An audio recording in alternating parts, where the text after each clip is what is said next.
Bonjour à tous, j'espère que vous allez bien. Donc, on se retrouve ce matin pour un nouveau guide, mais qui ne va pas être un guide de culture à proprement parler, puisque ce que je vais vous présenter, c'est à la demande d'une abonnée. C'est un guide sur le compostage. Comment réaliser votre compost, votre propre compost. Donc, comme je vous disais, c'est une abonnée qui m'a demandé ça dans les commentaires.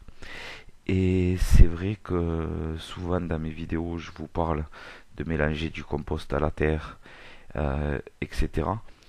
Donc, voilà, je trouvais son idée intéressante. Donc, je vous en ai fait un petit guide. Donc, pour ceux qui découvriraient la chaîne au travers de cette vidéo, sachez que vous pouvez retrouver plus de 150-160 guides d'ores et déjà, rangés par catégorie dans des playlists. Donc, playlist potager, arbres fruitiers, petit arbuste, arbuste fruitier, style framboise, etc. J'en oublie certainement. Donc vous allez avoir une petite annotation qui va apparaître en haut à droite de la vidéo. Si vous êtes sur PC, sur téléphone, ça n'apparaît pas. Vous avez juste à cliquer dessus et vous serez redirigé vers toutes mes playlists. Donc c'est parti. Alors le compostage, qu'est-ce que c'est? La définition, c'est un processus de transformation des déchets organiques, du style déchets de cuisine, déchets verts, déchets de bois, les tontes de pelouse, etc. Euh, et cette transformation, elle va avoir lieu par des micro-organismes et des petits animaux, du style bactéries, vers de terre, champignons. Et elles vont transformer donc ces déchets en un produit comparable au terreau qui s'appelle donc le compost. Alors le compost, c'est un amendement organique naturel à utiliser directement dans son jardin.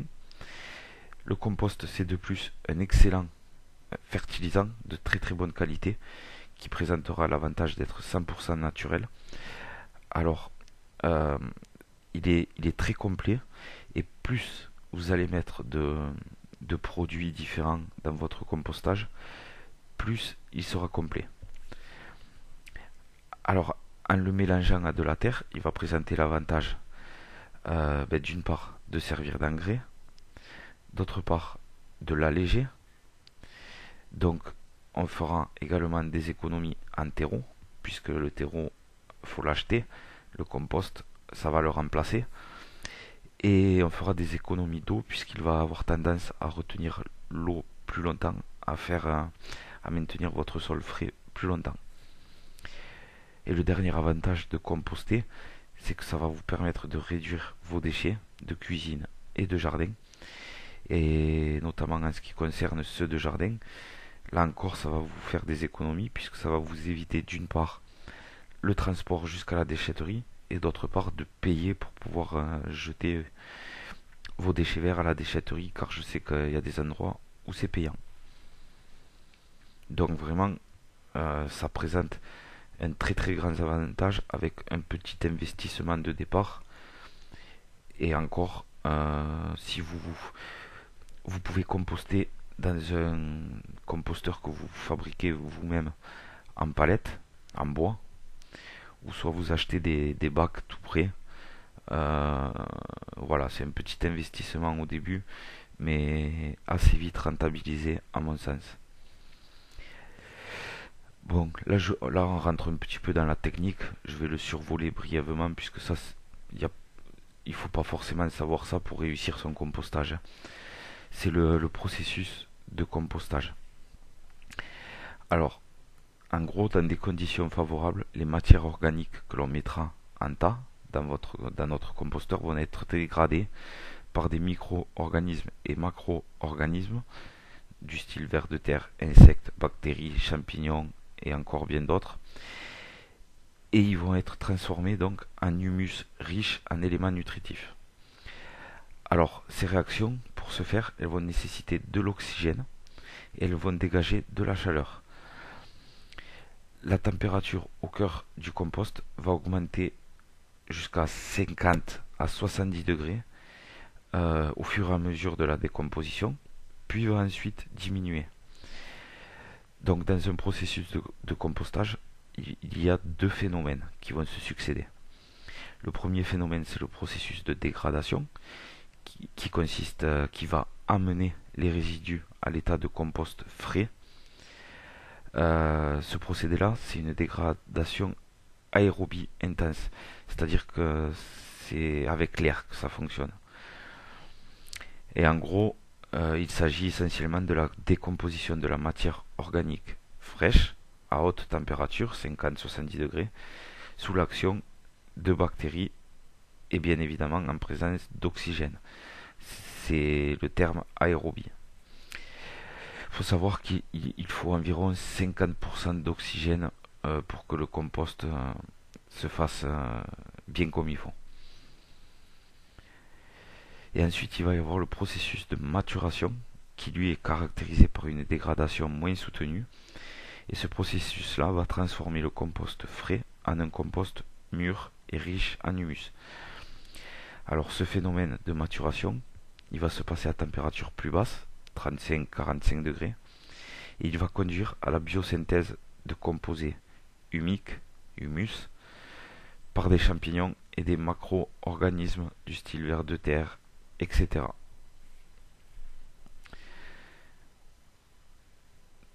Donc voilà, le premier, si on prend l'image de gauche, pour résumer un peu tout ça plus simplement, on met les déchets sur le haut du tas, enfin au début ils seront en bas puisque ce sera vos premiers déchets. Le premier processus, ça va être de transformer ces déchets en compost, en décomposition, compost frais.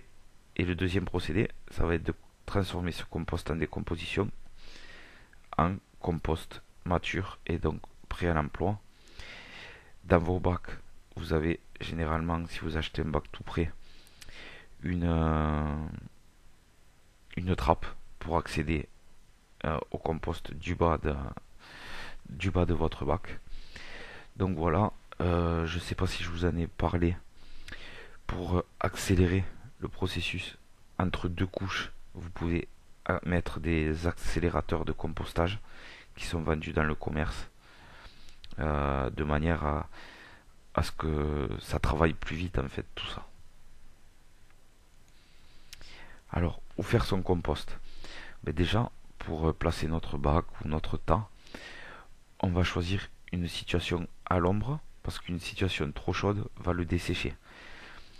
Or, il faut que notre compost soit humide pour qu'il se réalise correctement. Donc si jamais on voit qu'il est trop sec, il va falloir penser à l'arroser. Et il faut aussi penser à le couvrir pour éviter le lessivage, c'est-à-dire s'il pleut, que ce soit trop humide. Il faut trouver le juste milieu parce que trop d'humidité va tuer les bactéries, pas assez va les tuer aussi. Donc voilà. Alors comme composteur, on peut utiliser des bacs du commerce ou le construire soi-même avec des planches de bois.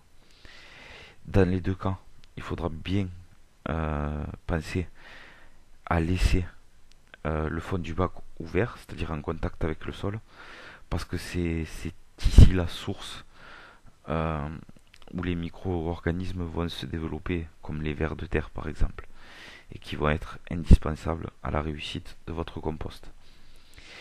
L'idéal, ce serait d'avoir au moins deux compartiments à compost, de manière à pouvoir le retourner facilement. Et pendant qu'on laissera un bac terminer sa fermentation, on remplira le second et ainsi de suite. Si vous avez très peu de compost à faire, mais que vous voulez vous y essayer, vous pouvez faire une tranchée de 20 à 30 cm de profondeur, 40-50 de largeur, et vous faites le même procédé, vous mettez vos déchets dedans et vous viendrez le recouvrir d'une bâche. Alors, pour réussir son compost, il y a deux choses à prendre en compte. C'est le mélanger de manière à l'aérer, et il y aura l'humidité. Donc l'aération, c'est un facteur essentiel, puisque le compostage, on l'a vu, c'est un processus aérobie qui a besoin d'air. Une mauvaise aération d'un tas de compost est la principale raison d'un compostage lent, partiel, hétérogène et mal odorant. Un compost ne pue pas normalement s'il est bien aéré. Il est estimé que l'air doit occuper normalement au moins 50% du volume du tas. Pour cela, il faut mélanger le tas le plus souvent possible. Généralement, c'est toutes les 4 à 6 semaines pour assurer une bonne aération. En fait, pourquoi? C'est parce que les bactéries qui sont responsables de la dégradation du compost doivent être dans des conditions, encore une fois, aérobies, c'est-à-dire en présence d'oxygène pour pouvoir respirer. Quand elles vont travailler et dégrader votre compost, elles vont produire de la chaleur. Donc là aussi, il est important de bien aérer le tas de compost pour apporter l'oxygène aux bactéries et pour maintenir une température autour de 70 degrés. Si on n'aère pas, la température va trop monter et une trop forte température va entraîner la mort de ces bactéries et donc l'activité, le processus serait stoppé ou en tout cas ralenti. Alors attention, parce que le premier mélange, la première aération ne doit être réalisée que 2 à 4 semaines après la mise en tas des déchets. On attend 2 à 4 semaines pour éviter de faire redescendre la température et donc maintenir l'activité des bactéries. Alors, pour mélanger avec une fourche ou un outil, je ne sais pas son nom, comme on voit sur l'image, on va ramener les couches inférieures sur le dessus du tas. Et on en profitera pour y incorporer des activateurs naturels, urine, fumier de volaille, poudre d'algues, poudre d'os marine, qui vont stimuler l'activité. Il existe des flacons déjà prêts à l'emploi. Ensuite, vous pouvez acheter de la terre ajouter de la terre en guise de levain, par exemple, de manière à donner un peu de volume. Et vous pouvez également mettre un lit de branchage, mélanger des branchages à l'intérieur qui vont permettre d'aérer, puisque ça n'est pas tassé ni rien. Donc mettre des branches, ça va aérer votre tas de compost. L'air circulera beaucoup mieux à l'intérieur. Et ensuite, le second facteur important, c'est l'humidité. Donc il va falloir la contrôler. Pardon. Donc pour vérifier si votre humidité dans votre compost est bonne, vous prenez une poignée de compost, vous la comprimez dans la main et normalement vous devez voir des gouttes d'eau qui vont commencer à ruisseler sur votre main. Si ce n'est pas le cas, c'est que votre compost est trop sec. S'il y en a beaucoup trop, c'est que votre compost est trop humide. Alors, si le compost est trop sec, les bactéries vont mourir et seuls les champignons continueront de travailler. On verra alors apparaître des filaments mycéliens blancs. Donc dans ce cas, on va arroser notre compost parce que sinon le processus va être vraiment ralenti et ne sera pas homogène. Le compost ne sera pas homogène par la suite. Alors dans le cas d'un compost trop sec, on va arroser. On vérifie également que l'aération n'est pas trop importante, espace entre les planches, et que l'emplacement n'est pas trop venteux, ce qui pourrait être une cause d'assèchement de votre compost trop rapide. Si vous l'avez fait en tas, vous pouvez le couvrir avec une bâche après l'avoir arrosé, ça maintiendra l'humidité. A l'inverse, il va falloir quand même faire attention de ne pas trop humidifier, puisque un excès d'eau va diminuer la quantité d'air disponible dans le volume de compost. Et donc les bactéries aérobies, qui ont besoin d'oxygène, vont être remplacées par des bactéries anaérobies, qui n'ont pas besoin d'oxygène, et qui elles vont dégager des gaz et engendrer des odeurs désagréables. Donc si votre compost pue, ce qui ne devrait pas être le cas, vérifiez l'humidité de votre compost et l'aération. Alors, dans le cas d'un compost trop humide, on va essayer de le mélanger pour éviter qu'il y ait des zones plus humides que d'autres à l'intérieur. Si vous l'avez fait en tas, on va également découvrir le tas par temps sec pour augmenter l'aération ou ouvrir vos bacs. Et si vraiment votre taux d'humidité est trop important, vous allez par temps sec, sortir votre compost, l'étaler sur le sol, sur une partie sèche, pendant quelques heures, de manière à le faire sécher. Puis on le remettra dans le bac à compost et on arrosera légèrement si vraiment il est devenu complètement sec. Donc, quand est-ce que le compost il est prêt? Généralement, ça va prendre de 3 à 6 mois au printemps ou en été, et de 6 à 9 mois en automne et en hiver. Si il est correctement entretenu, ça peut être plus rapide, plus lent. Faut savoir que certains composteurs, les lombricosteurs avec un engrais au fond, un engrais liquide, ils vont permettre la réalisation d'un compost de qualité en 4 à 6 semaines seulement. Alors, pour avoir un compost bien décomposé, bien homogène, il faudra penser à alterner entre 2 couches de compost, un activateur à compost. C'est ce qu'on a vu un peu plus tôt dans la vidéo. Alors, votre compost, il va être prêt lorsqu'il sent la terre forestière, l'humus et qu'il s'effrite facilement. On le retirera alors par la base, puisque c'est en bas qui va être prêt en premier, et on l'incorporera au pied des plantes ou dans les trous de plantation pour remplacer du terreau.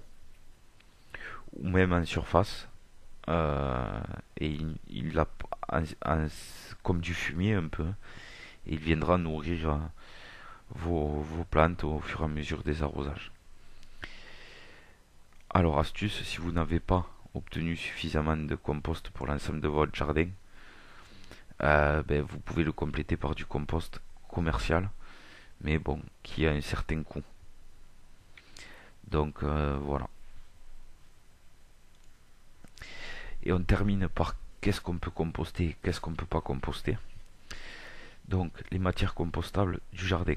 On peut y mettre les feuilles mortes broyées, les tontes d'herbes fraîches, les fleurs fanées, les plantes d'appartement, le bois de taille broyé bien évidemment en sciure et en copeaux, les aiguilles de conifères, sapins, pins, les mauvaises herbes non grainées, dont les orties entières avant floraison. Les orties qui sont un excellent fertilisant aussi, qui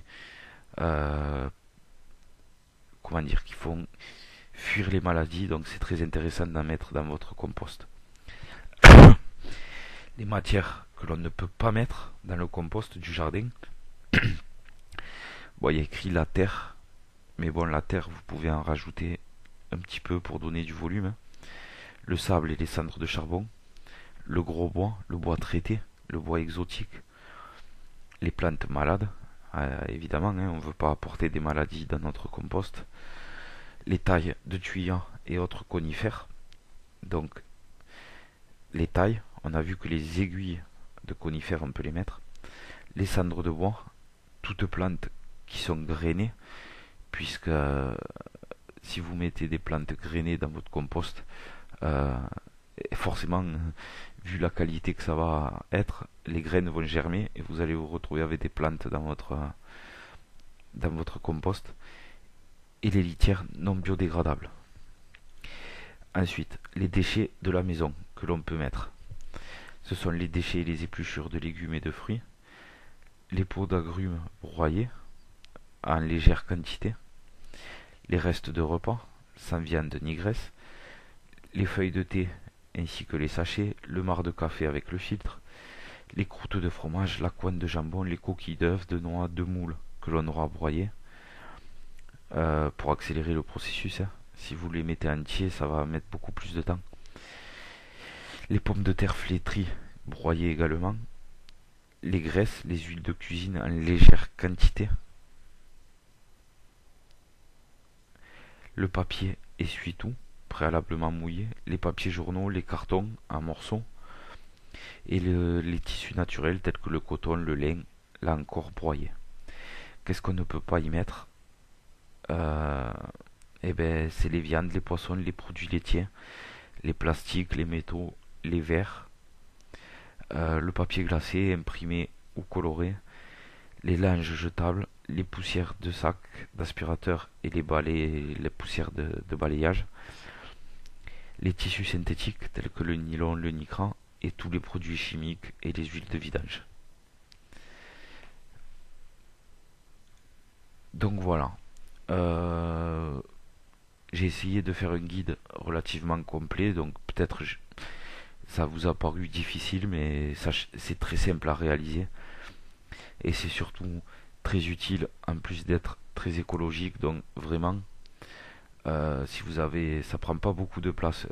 Un bac à compost, ça fait aller 1 mètre de hauteur, voire 1 m 20 par 50. Il y en a des petits, hein. En sachant qu'un bac comme ça, 2 mètres cubes, ça peut vous permettre de faire à peu près entre 300 et 500 mètres carrés de surface dans votre jardin. Donc voilà, pour un petit jardin individuel de maison de 300 mètres carrés, un seul bac vous suffira pour tout votre jardin. Donc ben, c'est tout pour le compostage. J'espère que cette vidéo vous aura plu. C'était pas un guide de culture, j'ai changé un peu, hein. Je trouvais ça intéressant puisque comme je vous ai dit, j'en parle beaucoup dans mes vidéos. Mais peut-être que les gens ne savaient pas ce que c'était, ou du moins pas ça, ne savaient pas en faire. Donc ben voilà, maintenant tout le monde peut s'y aventurer. Donc si vous avez aimé la vidéo, n'oubliez pas les petits pouces bleus. N'oubliez pas de vous abonner si ce n'est pas déjà fait. Si vous êtes sur des réseaux sociaux style Facebook, Twitter, des groupes de jardinage ou autres, n'hésitez pas à partager mes vidéos. Et puis dernière chose, si vous avez des questions et surtout des idées de vidéos, comme l'a fait l'abonné qui m'a demandé ce guide sur un compost, ben n'hésitez pas à me le dire dans les commentaires, et je vous ferai ces vidéos avec grand plaisir, puisque moi je préfère faire des vidéos que vous m'avez demandé, au moins je sais qu'elles vous intéressent, plutôt que de prendre des trucs un peu au hasard qui peut-être ne vous intéresseront pas. Donc voilà, ben c'est tout pour le compost. Je vais peut-être faire une vidéo bientôt pour vous présenter une nouvelle playlist à laquelle j'ai pensé, sur des idées recettes avec notamment tout ce qui est potager, hein. Bon, ça on le voit plus tard. Donc je vous dis à très vite pour un prochain guide. A plus.